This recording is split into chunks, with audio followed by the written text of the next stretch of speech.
Ya, bismillahirrahmanirrahim. Assalamualaikum warahmatullahi wabarakatuh. Waalaikumsalam warahmatullahi Waalaikumsalam wabarakatuh. warahmatullahi wabarakatuh. Waalaikumsalam warahmatullahi wabarakatuh.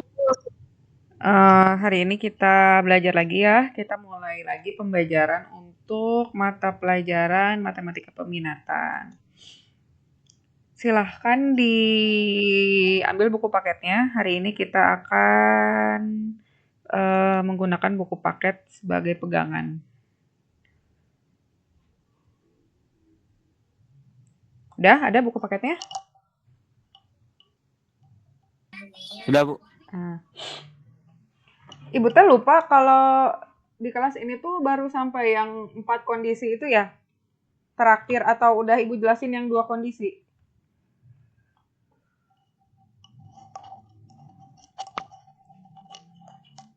Halo, jelas nggak suara Ibu? Baru yang 4, Bu. Baru yang 4 ya? Oke. Jadi untuk hari ini adalah pertemuan terakhir kita belajar tentang eksponen ya, gitu. Sebenarnya kalau ngikutin bab masih banyak, tapi tidak akan terkejar gitu ya. Jadi Ibu cukupkan batasi sampai jenis yang sekarang. Untuk yang selanjutnya, pertemuan selanjutnya insya Allah kita masuk ke logaritma gitu ya. Jadi boleh kalian persiapkan, kalian baca-baca dulu tentang logaritma dasar seperti apa. Baru nanti kalau keburu ke persamaan logaritma. Tapi pokoknya pertemuan selanjutnya kita masuk ke materi logaritma gitu ya. Nah, untuk hari ini kita akan, kemarin Ibu pengen kalian ingat-ingat dulu ya. Pertama kan kita udah belajar tentang eksponen ya. Eksponen atau perpangkatan. Pertama dari sifat-sifat dasarnya. Kedua kita udah belajar persamaan eksponen yang bentuknya A pangkat fx gitu ya. Sama dengan A pangkat gx gitu ya. Nah, gitu. Jadi kalau misalkan basisnya berupa angka gitu ya. Dan pangkatnya berupa fungsi atau memuat variabel gitu ya. Maka caranya kita samakan dulu basisnya gitu ya. Samakan dulu angka basisnya. Baru kita dapat kesimpulan yaitu fx sama dengan gx gitu. Nah, ini yang pertama. Nah, yang kedua kemarin kita udah belajar kalau bentuk persamaan eksponennya gitu ya. Yang basisnya fungsi, pangkatnya fungsi gitu ya. Basisnya fungsi juga sama dengan basisnya fungsi, pangkatnya fungsi gitu ya. Tapi yang sama itu adalah fungsi dari basis gitu ya. Yang sama fungsi basis. Nah, fungsi basis. Nah, maka gimana cara menyelesaikan yang ini? Di sini kita punya 4 kondisi TA ya. 4 kondisi gitu. Kondisi yang pertama gimana? Yang pertama itu gimana cara menyelesaikannya? Kita sama dengankan fungsi yang berbeda atau sama dengankan pangkatnya. Gitu ya. Bentar.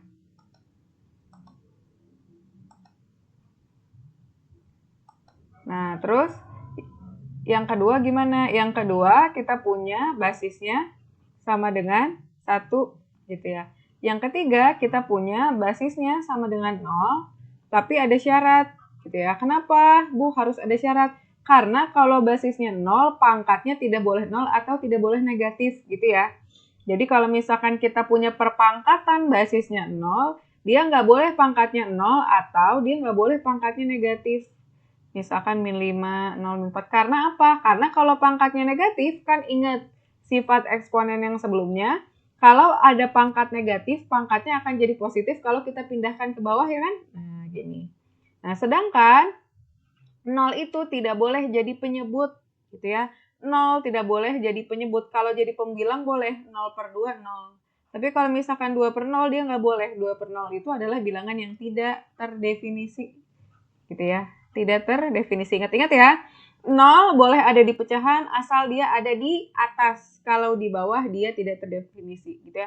Makanya kalau kita punya bilangan pangkat yang basisnya 0 nih ya, hx-nya 0 berarti basisnya 0, maka dia ada syarat pangkatnya gitu ya, fx-nya dan gx-nya gitu ya. Dan gx-nya dia tidak boleh 0 dan tidak boleh negatif. Artinya harus positif gitu. Nah, sekarang yang keempat apa? Basisnya sama dengan minus 1. Kalau basisnya minus 1, lihat di sini ya. dia akan sama, nih kan sama dengan itu nilai kiri sama dengan nilai kanan ya. Dia akan sama ketika pangkatnya sama-sama ganjil atau sama-sama genap gitu ya. Karena kalau yang satu ganjil, yang satu genap, negatif 1 pangkat ganjil dia akan hasilnya negatif 1. Negatif 1 pangkat genap hasilnya akan 1, jadinya akan beda, nilai kiri dan kanan tidak akan sama. Gitu ya.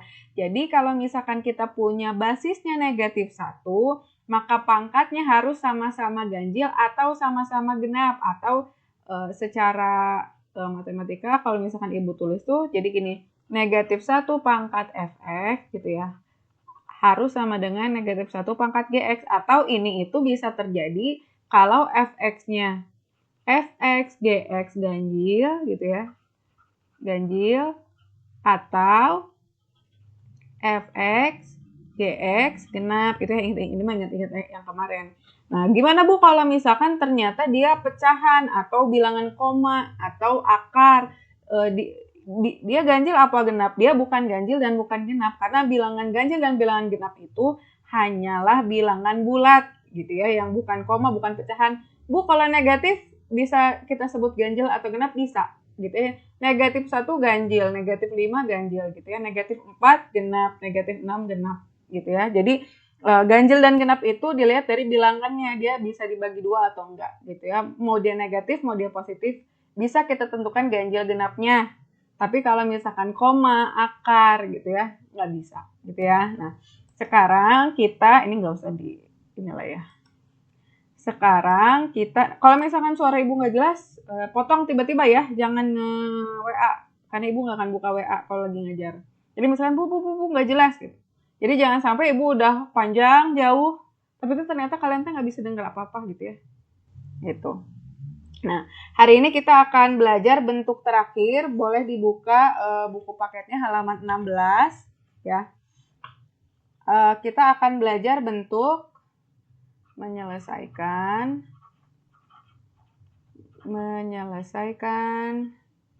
bentuk persamaan eksponen.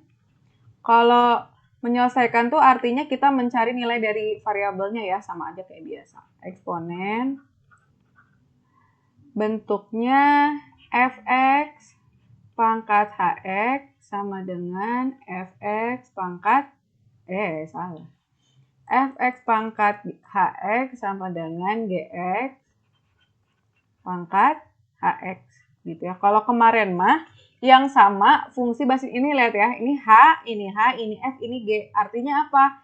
Yang berbeda gitu ya. Yang berbeda gitu ya. Berbeda fungsi basis. Kalau kemarin mah yang samanya fungsi basis, kalau ini yang berbeda fungsi basis. Yang sama fungsi pangkat gitu ya. Yang sama fungsi pangkat. Kalau kemarin mah yang pangkat yang beda gitu ya. Nah, gimana cara menyelesaikan?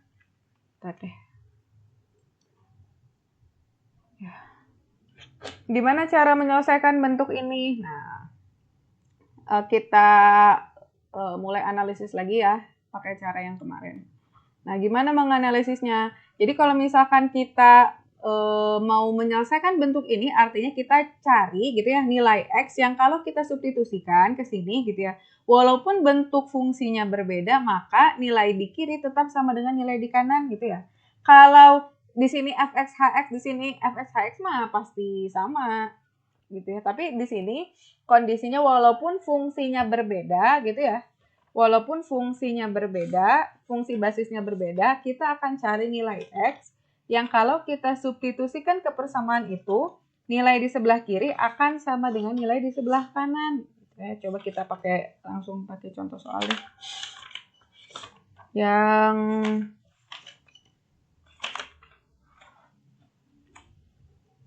Yang contoh 8 ya. Ini kedengaran nggak suara ibu? Kedengaran, Bu. Kedengeran, Bu. Oke. Kita pakai contoh 8. X kuadrat ditambah 2X min 3 pangkat X kuadrat min 4 sama dengan X kuadrat tambah 3X min 10 pangkat X kuadrat min 4. Nah, ini kan ini pangkatnya beda, tapi pangkatnya sama, tapi basisnya berbeda. Kalau basis sama, pangkat sama mah, X-nya berapapun, kalau kita masukin pasti kiri sama, kanan sama, ada fungsinya sama, ya kan? Misalkan yang di sininya X kuadrat tambah 2X min 3 juga, pangkat X kuadrat min 4, ya pasti sama lah gitu. Mau kita masukin X-nya 1, 2, 3, berapapun, pasti nilai kiri akan sama dengan nilai sebelah kanan. Tapi yang jadi permasalahan gitu kan ya, di sini fungsi di basisnya beda gitu kan ya. Walaupun fungsi pangkatnya sama, fungsi di basisnya beda. Kita akan nyari gitu ya, X-nya berapa aja sih yang kalau kita substitusikan ke persamaan ini, nilai di kiri akan sama dengan nilai di kanan gitu ya. Ingat, itu konsep dasar persamaan. Apapun bentuknya, mau dia eksponen, logaritma, mau dia nanti limit atau apa. Kalau kita sudah berbicara sama dengan, artinya nilai di sebelah kiri harus sama dengan nilai di sebelah kanan. Nah, masalahnya kita punya fungsi yang beda nih di basisnya. Nah, gimana? Nah, di sini kan yang beda itu fx tidak sama dengan gx kan? Fungsinya gitu ya. Yang berbeda fungsinya. Nah, di sini ada dua kemungkinan. Nah, dua kemungkinan itu apa? Yang pertama ada gitu ya, ada nilai X yang membuat nilai ini di basisnya aja ya, yang membuat nilai di kiri, nilai di fx sama dengan gx gitu. Artinya apa? Ada ini kan walaupun beda nih, yang satu X kuadrat tambah 2X min 3, yang satu X kuadrat tambah 3X min 10. Dari sekian banyak angka gitu ya, atau dari sekian banyak nilai X, ada beberapa nilai X yang kalau kita masukin ke sini, dan masukin ke sini, pasti di kiri sama dengan di kanan gitu. Itu adalah kondisi yang memenuhi fx sama dengan gx gitu. Jadi kalau misalkan kalau kita sama dengan kan fx sama gx, ini kan fungsinya yang beda ya. Ini bentuk fungsinya yang beda. Bu, ini kan fx tidak sama dengan gx, tapi nah ini fx sama dengan gx. Ini mah bentuk fungsinya yang beda gitu ya. Bentuk fungsinya yang beda, tapi kalau kita mau mencari nilai x yang bikin nilai di kiri sama dengan nilai di kanan gitu ya, kita sama dengan kan fx gx-nya gitu. Atau ini jangan dulu deh, kita cari dulu ya. Nah, gimana? Ini dulu deh. Nah, berarti gimana? Berarti kita sama dengan kan fx sama dengan gx. Gimana, maksudnya apa sih Bu fx sama dengan gx? Walaupun fungsinya berbeda gitu, yang satu x kuadrat tambah 2x min 3, yang satu x kuadrat tambah 3x min 10. Nah, kalau kita sama dengan kan kayak gini, artinya kita lagi nyari nilai x yang kalau kita masukin ke sini dan kita masukin ke sini, nilai di sini akan sama dengan nilai di sini gitu ya. Jadi ketika kita mensama dengankan ini dan ini gitu ya, basisnya aja gitu ya, maka kita lagi mencari nilai x yang kalau kita masukin ke sini dan kita masukin ke sini pasti nilainya jadi sama gitu. Nah, ini gimana caranya? Nah, ini kan x kuadrat nih. Ingat, kalau misalkan x-nya ada kuadrat, cari nilai x-nya gimana? Kita ubah jadi persamaan kuadrat gitu ya. Tapi ini mah ternyata si x kuadratnya akan hilang gitu kan ya. X kuadrat tambah 2x min 3, ini x kuadratnya ke sini. Nah, ininya jangan pindahin dulu. Nah, x kuadrat min x kuadrat habis kan? Nah, berarti tinggal kita punya 2x min 3 sama dengan 3x min 10. Nah, tinggal kita cari aja x-nya berapa? Kan kita mau nyari x, jadi ibu pengen pindahin 2x ke sini. 2x 10 kurang, ini kan negatif 10 pindah jadi positif ya. Di sini 3-nya tetap, berarti 3x kurangi 2x, x sama dengan 7. Nah, artinya apa? Kalau kita masukkan, ganti x ini dengan 7 di basisnya aja ya. Kalau kita ganti x ini dengan 7, maka di sini pasti akan sama dengan di sini. Nah, coba kita masukin kira ya. Ini berapa kalau di sini? Jadi 49 tambah 14 kurang 3. Nah, ini ganti ini x-nya sama 7 ya. Nah, di sini 49 tambah 7 kali 3 21 min 10. Berapa di sini? 14 dikurangi 3 11. 49 tambah 11 60 kan? Nah, di sini juga 21 dikurangi 10 11. 49 tambah 11, 60 juga gitu. Jadi X sama dengan 7 adalah nilai X yang bikin nilai di sini sama dengan nilai di sini gitu. Karena pangkatnya sama kan ya? Pangkatnya sama pasti kalau kita masukin 7 ke sini pasti nilainya sama gitu ya. Oh, di sini kita dapat ternyata supaya nilai di sebelah kiri sama dengan nilai di sebelah kanan walaupun bentuk fungsinya berbeda gitu ya. Cara pertama itu gimana? Sama dengankan basis. Sama dengankan basis gitu ya. Atau pokoknya sama dengankan fungsi yang berbeda. Berarti fx sama dengan gx gitu. Ini cara yang pertama gitu. Atau kondisi yang pertama. Kalau kemarin kita pakai bahasa kondisi ya. Hari ini kita tanggal berapa? 19 Oktober. Bentar. Ngerti nggak? Ngerti, Bu. Ngerti, bener ya? Ngerti, Bu. Bentar, loading. Ya ini mah intinya mah muter-muter. Ya kalau misalkan pakai rumus mah langsung aja fx sama dengan gx gitu. Cuman ibu tuh pengen kalian teh mengerti kenapa sih Bu harus di fx sama dengan gx gitu. Ya itu juga kalau ngerti ya. Kalau nggak ngerti mah ya pakai aja rumusnya ya.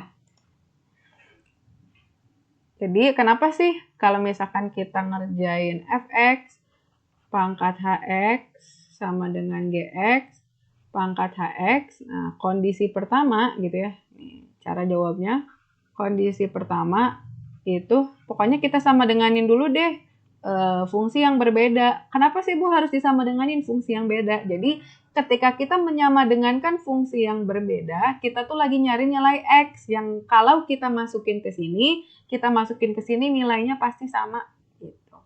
Nah, sekarang kalau kondisi yang kedua gimana? Nah, tadi kan ada kemungkinan pertama nih. Kemungkinan pertama itu ketika nilainya sama gitu. Kalau kita dapat X yang bikin F sama G sama, pasti kan ini sama kan. Nah, sekarang kita masuk ke kemungkinan kedua atau kondisi kedua. Kondisi kedua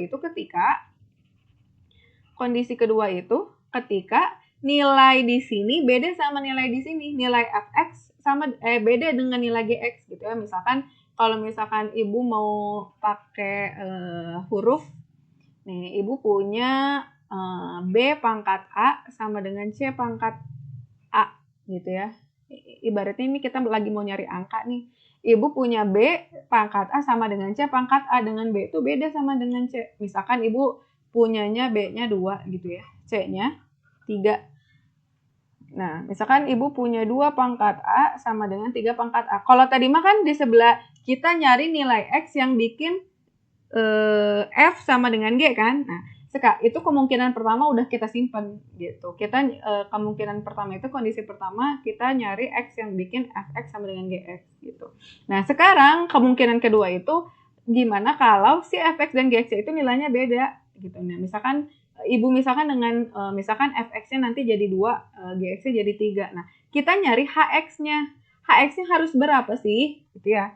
Atau pangkatnya harus berapa sih? Ketika ibu punya basis yang berbeda, pangkatnya harus berapa supaya nilai di kiri sama dengan nilai di sebelah kanan. Gitu ya. Pangkatnya harus berapa? Atau a-nya harus berapa supaya walaupun ibu punya basis yang berbeda, nah, ini sama dengan ini berlaku. Gimana cara sama dengan berlaku? Sama dengan berlaku itu kalau nilai kiri sama dengan nilai kanan kan? Nah, berarti A-nya harus berapa? Kira-kira? 0. 0 ya. A-nya harus 0. Kenapa? Karena bilangan berapapun gitu ya. Mau dia, pokoknya 1, 2, 3, pokoknya berapapun bilangannya kecuali 0 ya. Kecuali, karena 0 nggak boleh pangkat 0. Bu, kalau misalkan minus boleh nggak pangkat 0? Boleh. Gitu ya. Pokoknya berapapun bilangannya kecuali 0. Karena 0 nggak boleh pangkat 0. 0 pangkat 0 itu ingat dia bilangan tidak terdefinisi. Atau kalau nanti kuliah mah bilangan tak tentu. Cuman ya kita anggap aja bilangan tak terdefinisi ya. Gitu. Jadi yang tidak bisa kita pakai, kita sepakati dulu dia bilangan tidak terdefinisi. Gitu ya. Jadi bilangan berapapun, mau 1, 2, 3, 13, mau dia koma, mau berapapun, mau akar, mau berapapun, kalau kita pangkatkan 0 pasti nilainya 1, gitu kan ya. Jadi mau sebeda apapun di kiri dan di kanan basisnya, ketika A-nya sama dengan 0, maka nilainya pasti 1 gitu ya. Nah, berarti kondisi 2 itu gimana? Kondisi 2 gitu ya. Kondisi 2 itu ketika fx dan gx-nya nilainya berbeda, maka dia fx pangkat hx dan gx pangkat hx ini nilainya akan sama ketika hx-nya sama dengan 0. Karena nilainya pasti jadi 1. Nilainya pasti jadi 1. Tapi ingat ada syarat. Nah, syaratnya apa tadi? Syaratnya itu, kan kita nggak boleh ketemu 0 pangkat 0 nih. Berarti kalau hx-nya lagi 0 gitu ya. Kalau hx-nya lagi 0, fx-nya nggak boleh 0 dan gitu ya basisnya ya. Nih, fx kan basis. Gx-nya nggak boleh 0 gitu. Jadi, hx pangkat 0 ini bikin sebeda apapun fx dan gx, dia jadi sama nih nilainya jadi 1. Tapi harus hati-hati, kalau pangkatnya 0, kita nggak boleh nih ketemu sama yang namanya 0 pangkat 0 gitu kan ya. Berarti gimana caranya kalau pangkatnya jadi 0, kita kasih syarat. Kalau pangkatnya lagi 0, basisnya nggak boleh 0. Basisnya apa? Fx gitu ya. Berarti fx-nya tidak boleh 0, gx-nya tidak boleh 0 gitu. Sekarang kita ke soal yang tadi.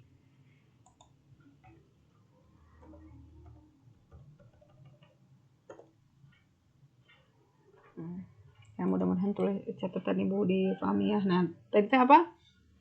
X kuadrat tambah 2X min 3 pangkat X kuadrat min 4 sama dengan X kuadrat tambah 3X min 10 pangkat X kuadrat min 4. Nah, tadi di kondisi 1 kita dapat X-nya sama dengan 7 ya. Nah, sekarang di kondisi 2 apa? Oh, kalau kondisi 2 itu bisa kita cari kalau bentuknya gini, kalau hx-nya yang sama gitu ya, sama dengan 0 atau pangkatnya sama dengan 0. Berarti X kuadrat min 4 sama dengan 0. Gimana nyari X kuadrat min 4? Bisa pakai cara itu X min 2, X plus 2. Tapi kalau misalkan pakai cara manual gitu ya, jangan X kuadrat sama dengan 4, X-nya 2 aja. Nah, ini nggak berhenti di sini. Ada minus 2. Jadi kan minus 2 kalau dikuadratin juga dia jadi 4. Atau kalau misalkan pakai cara manual, berarti kan kalau misalkan pakai cara manual yang kalau dikali gitu ya, berarti kan sama aja kayak gini. X kuadrat ditambah 0X gitu kan ya nih. Ini kan nggak ada yang X-nya pangkat 1 ya. Berarti kan, dia berarti koefisiennya 0. Karena 0 kali X kan 0 min 4 sama dengan 0. Kita cari bilangan yang kalau dikali minus 4, yang kalau ditambah jadi 0. Nah, berapa? Kalau dikali minus 4, kalau ditambah jadi 0, minus 2 dan 2 kan? Nah, berarti gimana? X minus 2, X tambah 2. Gitu. Jadi ingat ya, kalau Ibu punya X kuadrat sama dengan 9, X-nya nggak cuma 3, tapi X-nya juga minus 3. Gitu. Ini harus diingat-ingat. Banyak yang sering masih salah. Gitu. Jadi kalau X kuadrat min 4 itu X-nya tidak hanya 2, tapi dia juga punya minus 2. Gitu. Berarti di sini X min 2 sama dengan 0, X-nya sama dengan 2. X tambah 2 sama dengan 0, X-nya sama dengan minus 2. Nah, berarti kan ini kan kita udah punya X1 nih. Nah, ini ada X2, ada X3. Harus kita cari, harus kita periksa satu-satu. Cek syarat. Nah, 2 ini kalau kita masukin ke pangkat kan jadi 0 nih. 2 kuadrat 4, 4 kuring 4, 0. Nah, 2 harus kita cek, masukin sini, masukin sini. Ada nggak di sini atau di sini yang bikin si basisnya jadi 0, gitu ya. Nah, berarti kita cek F, ini kan misalkan ini Fx, nah masukin F2. Sama dengan, berarti gimana? 2 kuadrat tambah 2 kali 2 minus 3. Nah, di sini ya, ini ganti X-nya jadi 2 ya. Berarti berapa nih? 4 tambah 4 kurang 3, 8 kurang 3, 5. Dia bukan 0. Dia bukan 0, boleh gitu ya. Tapi harus kedua-duanya ya. F-nya bukan 0, kita harus cek G-nya. G2. Berarti gimana? 2 kuadrat tambah 3 kali 2 min 10. 2, 4, 3 kali 2, 6. Ya bener ya? 2 kuadrat 4. 3 kali 2, 6. 4 tambah 6, min 10. 10 kurang 10, 0 ya? Ternyata ketika X-nya 2, nih di sini kan X-nya 2, basisnya 0. Berarti di sini teh jadi 0 pangkat 0. Nggak boleh. Gitu ya. Berarti 2 dia nggak boleh ikutan jadi himpunan penyelesaian. Gitu ya. Jadi Bu, buat apa sih cek syaratnya? Jadi cek syarat itu kalau X-nya nggak memenuhi syarat, kan tadi GX-nya tidak boleh 0 ya. Fx dan Gx gitu ya. Jadi harus dua-duanya. Jadi Fx-nya bukan 0 tapi Gx-nya 0. Nggak boleh. Gitu ya, karena dia nggak memenuhi syarat, berarti 2 itu tidak boleh masuk himpunan penyelesaian. Nah, sekarang tinggal kita cek yang minus 2. Cek X sama dengan minus 2. Berarti gimana? F minus 2 sama dengan minus 2 kuadrat tambah 2 kali minus 2 minus 3. Berapa? 4 min 4 min 3. Min 3 ya. Min 3 dia bukan 0. Gitu. Sekarang cek G minus 2. G minus 2 gimana? Minus 2 kuadrat tambah 3 dikali minus 2 min 10. 4 min 6 min 10 min 20. Dia juga bukan 0. Karena F min 2 bukan 0, G min 2 bukan 0, berarti dia boleh jadi himpunan penyelesaian. Gitu. 2 tereliminasi karena dia bikin si GX-nya jadi 0. Dia tidak memenuhi syarat. Berarti kita punya himpunan penyelesaian gitu ya. Yang pertama 7, yang kedua minus 2. Gitu. Gampang ya? Udah, cuma 2 kondisi aja. Jadi kalau misalkan basisnya yang sama fungsinya, dia ada 4 kondisi. Tapi kalau yang sama salah pencet ya udah nggak apa-apa. Berarti kalau basisnya sama, ya lihat di buku aja lah ya. Berarti kalau basisnya sama, yang sama fungsinya, berarti kita punya 4 kondisi. Kalau yang sama pangkatnya, kita cuma punya 2 kondisi gitu. Ngerti nggak? Ngerti, Bu. Ngerti ya? Coba bentar, kita bahas satu soal lagi, tapi Bu mau stop ini dulu.